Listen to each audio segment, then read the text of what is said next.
Triple RTV at nagre-react nga tayo kagabi yung nangyaring laban ng Gilas, yung Battle for the Gold, laban sa Jordan. Grabe, nanood din ako kagabi, sobrang saya.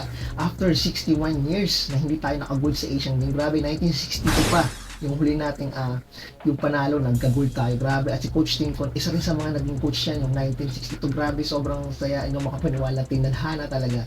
At tong ibang-iba talaga tong team na to with discipline, at ang hangaran talaga nila ay para sa bayan, para sa Pilipinas, 'di ba? Totoo ang kasabihan na ang umaayaw ay hindi nagwawagi at ang nagwawagi ay hindi umaayaw. Biro mo, 'di ba, 5 players yung tinanggal ng sa atin, sila Stanley Pringle, Terence Romeo Perkins, si Calvin Abueva, tsaka si Tautua, di ba? Yung solid na yun, di ba? Solid yun. Alam ng China, ganun sila ka tindi, lahat gagawin, di ba? Lahat gagawin ng bansang China. Iba talaga to kasi ano to communist na bansa to, komunista, di ba? Pati sa Lebanon at New Zealand, ganun din ang ginawa, tinanggal yung mga malalakas ng player.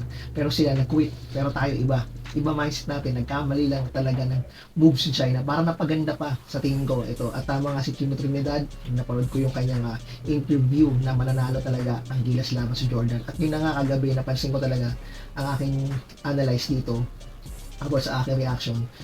Isa sa napansin ko muna, yung Chinese pala nanood dito, may crowd pa rin, pero doon ako, ang kulit lang talaga hindi sila makamove on yung mga Chinese kasi nag-cheer sila para sa Jordan.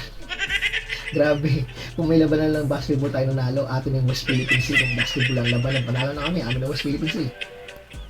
Kaso, di ba? Alam mo yung bitter ng China, yun ang pinaka ano dun.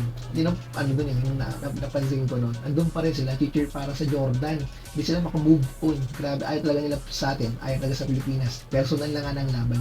Yun na nga, by the way, anyways, sinasabi ko nga game recap ko, parang game recap tong yung pag-adjust ni Coach Tincon.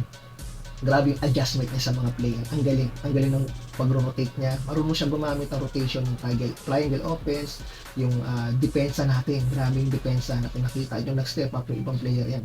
Umiyak kaya yung kasayahan natin. Grabe. Inulit-ulit ko yung video. Sobrang saya. Grabe. And then, hindi ako makapaniwala na ano tayo, na nanalo tayo, di ba? Sino ba nang mag-aakala na ganun? Then, basta, salamat sa Pilipinas, mabuhay kayo.